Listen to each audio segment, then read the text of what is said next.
Hi friends, welcome to Sunitha kitchens. ఈరోజు మన ఛానల్లో ఎంతో క్రిస్పీగా టేస్టీగా ఉండే టమాటో రవ్వ దోశల్ని ఎలా ఈజీగా ఇంట్లోనే తయారు చేసుకోవాలనేది చూపిస్తాను. ఈ దోశల్ని పిల్లలు పెద్దలు ఎవరైనా కూడా చాలా ఇష్టంగా తింటారండి. క్రిస్పీగా చాలా బాగుంటాయి. ఇంట్లో మనకి దోశపిండి లేనప్పుడు ఇన్స్టెంట్గా ఈ రవ్వ దోశల్ని మనం తయారు చేసుకోవచ్చు. ఇప్పుడు తయారీ విధానాన్ని చూసేద్దాము. ముందుగా ఒక చిన్న మిక్సీ జార్ తీసుకోండి. అందులోకి కట్ చేసి పెట్టుకున్నటువంటి 3 పండిన టమాటాలు, అలాగే ఒక 1/2 ఇంచ్ అల్లం ముక్క వేసుకొని మెత్తని పేస్ట్లా గ్రైండ్ చేసుకోవాలి. ఈ పేస్ట్ని ఇప్పుడు పక్కన పెట్టేసుకుందాము. ఇప్పుడు ఒక పెద్ద బౌల్ తీసుకొని అందులోకి 1 కప్పు దాకా బొంబాయి రవ్వ వేసుకోవాలి, అంటే సూజీ వేసుకోవాలండి. తర్వాత 1 కప్పు బియ్య పిండి వేసుకోవాలి. తర్వాత 1/2 కప్పు గోధుమ పిండి, 1 టీ స్పూన్ దాకా జీలకర్ర వేసి ఒకసారి బాగా మిక్స్ చేసుకుందాము. నేను అన్నీ కూడా ఒకే కప్తో చూపిస్తున్నానండి మెజర్మెంట్స్, మీరు కూడా ఇలాగే చేసుకోండి. తర్వాత ఇందులోకి గ్రైండ్ చేసి పెట్టుకున్నటువంటి టమాటా పేస్ట్ని లేదా టమాటా ప్యూరీని వేసేసుకొని ఒకసారి కలుపుకుందాము. తర్వాత ఏ కప్పుతో అయితే మనం రవ్వ తీసుకున్నామో అదే కప్పుతో 1/2 కప్పు వరకు బాగా పులిసిన పెరుగు తీసుకోండి, బాగుంటుంది దోశల్లోకి. తర్వాత కొద్దిగా వాటర్ వేసుకొని కలుపుకుందాము.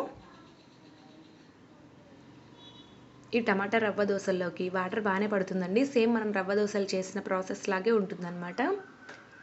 ఇందులోకి ఇప్పుడు రుచికి సరిపడా ఉప్పు కూడా యాడ్ చేసుకుందాము. తర్వాత కట్ చేసి పెట్టుకున్నటువంటి ఒక మీడియం సైజ్ ఉల్లిపాయ, 2 పచ్చిమిర్చి, ఒక రెమ్మ కరివేపాకు, అలాగే కొద్దిగా కొత్తిమీర కూడా వేసుకోవాలి. అన్నిటినీ కూడా ఫైన్గా కట్ చేసి వేసుకోండి.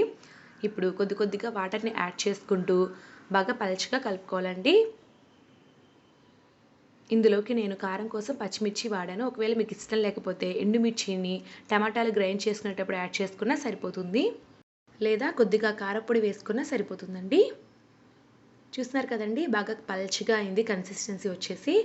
ఒక 10 నిమిషాల పాటు దీనిని పక్కన పెట్టినట్లయితే కొద్దిగా చిక్కబడుతుంది అనమాట, సరిపోతుందండి. ఈ 10 నిమిషాల్లో రవ్వ కూడా బాగా నానుతుందనమాట. 10 నిమిషాల తర్వాత చూస్తే బ్యాటర్ అనేది రెడీ అయిపోయింది మనకి. చూస్తున్నారు కదా, కొద్దిగా చిక్కబడింది. ఈ విధంగానే ఉండాలండి. ఇప్పుడైతే స్టవ్ మీద దోశ పెన్నం పెట్టుకొని మీడియం ఫ్లేమ్లో వేడి చేసుకుందాము. పెన్నం కొద్దిగా వేడెక్కిన తర్వాత దీని మీద కొద్దిగా ఆయిల్ వేసి టిష్యూ పేపర్తో తుడిచేయాలి. ఇలా చేసినట్లయితే దోశ అనేది ఈజీగా వచ్చేస్తుంది పెన్నం నుండి. పెన్నం బాగా వేడెక్కిన తర్వాత దీని మీద 2 గరిటెల దోశపిండి యాడ్ చేసుకోవాలి. కొద్దిగా పైనుంచి వేసుకోండి, ఈ విధంగా హోల్స్ లాగా పడతాయి అన్నమాట. ఇలా అయితేనే ఈ రవ్వ దోశకి బాగుంటుందండి. ఇప్పుడు మూత పెట్టేసి ఒక 30 సెకండ్ల పాటు కుక్ చేసుకుందాము మీడియం ఫ్లేమ్లో. 30 సెకండ్ల తర్వాత మూత తీసి చూస్తే చూడండి, దోశలో తడి అంతా కూడా ఆరిపోయింది. ఇప్పుడు దీని మీద 1 టీ స్పూన్ దాకా ఆయిల్ అప్లై చేసుకుందాము. తర్వాత మూత పెట్టేసి మీడియం ఫ్లేమ్లో క్రిస్పీగా అయ్యేంత వరకు కుక్ చేసుకోవాలి. కాసేపటి తర్వాత చూస్తే దోశ మనకి క్రిస్పీగా అయిపోయింది చూడండి. ఇప్పుడు దోశని వెంటనే తీసేసుకుందాము. రెండో వైపు వేయించాల్సిన అవసరం లేదండి, బాగా పల్చగా ఉంది కాబట్టి. చూస్తున్నారా ఎంత క్రిస్పీగా వచ్చిందో, చాలా బాగుంటుందండి. పెన్నం మీద కొద్దిగా ఆయిల్ ఉంటే ఖచ్చితంగా టిష్యూ పేపర్తో తుడిచేసేయండి. ఆయిల్ ఉంటే ఈ దోశ బ్యాటర్ అనేది సరిగ్గా స్ప్రెడ్ అవ్వదండి.